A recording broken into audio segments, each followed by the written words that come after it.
अस्सलामुअलैकुम जी प्रेस के खास अपडेट में आपका खैर मकदम और स्वागत है।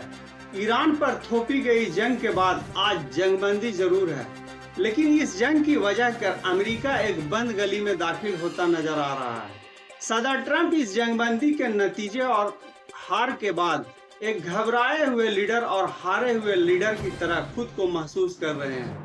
यही वजह है कि ट्रंप कभी धमकी देते हैं तो कभी झूठी खबरों को फैलाने की नाकाम कोशिश करते हैं।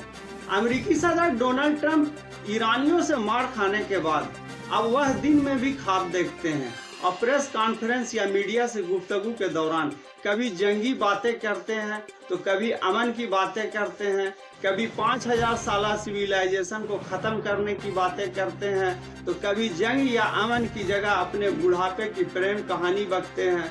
जब ट्रंप को नींद अच्छी आती है तो डोनाल्ड ट्रंप अपनी जंगी मैदान में लड़ने के बजाय सोशल मीडिया में ट्वीट करके करते हैं, लेकिन ट्रंप वहां भी मजाक बन जाते हैं क्योंकि एक ट्वीट में उन्होंने स्टेट ऑफ हुर्मुज की जगह स्टेट ऑफ ईरान लिख दिया।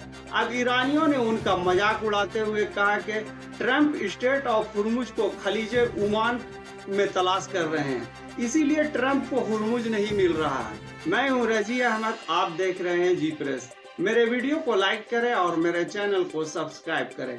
आज मुआहदे की पासदारी न करने वाले मुल्कों की फहरिस्त में सबसे ऊपर इसराइल और अमेरिका का ही नाम आना चाहिए। ईरानियों से मार खाने के बाद अमेरिका फिर से अपनी आदत के मुताबिक धौंस, दादागिरी, समुद्री डाकाजनी के जरिए ईरान को कंट्रोल करना चाह रहा है, लेकिन ईरान कंट्रोल नहीं हो पा रहा है क्योंकि ईरान की हैसियत ट्रंप ने ही ऐसी कर दी कि ईरान अब अमेरिका के ही गले के ही हड्डी बन गया।